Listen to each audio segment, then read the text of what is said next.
Hello বন্ধুরা, সবাই কেমন আছো? কি ভাবছো যে আপনি যা কিছু করবেন সেটার কি এই জগতে কোনো ফল হবে না? অবশ্যই ফল হবে। আপনি যদি ভালো কিছু করেন তো একটা সময় দেখা গেলো কষ্ট পাতে পাতে পাতে পাতে এক সময় আপনি সুখ আসবে। আপনি যদি খারাপ কিছু করেন সেই কর্মফলটা কিন্তু এই জগতেই আপনাকে সেই ভোগ করে যেতে হবে, এবং কি আপনার কর্মফল কিছু কিছু সময় নিজের সন্তানদের পুরো পড়ে। বাবা মা কখন কষ্ট পায়? যখন থেকে তার সন্তানেরা কষ্টে আছে।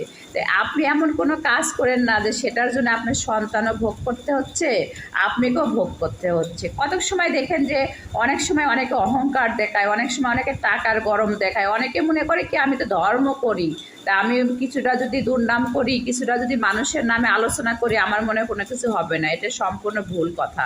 যদি আপনি যে কাজগুলো করবেন সেই ফলগুলোই আপনি পাবেন। আপনি ভালো কাজ করলে ভালো ফল পাবেন, খারাপ কাজ করলে খারাপ ফল পাবেন। তাই আপনারা সবসময় সাবধানে থাকেন যে নিজের কর্মফলটা যেন সন্তানকে না ভোগ করতে হয়, সেটার মতন কষ্ট করা আসলে আর কোনো কিছু থাকে না। যে সেই জিনিসগুলোই আসলে আমরা কখনো বুঝতে চাই না। সে যেদিনকে বুঝবেন সেদিনকে দেখবেন নিজেও শান্তি থাকতে পারবেন, মানুষকেও শান্তিতে রাখতে পারবেন।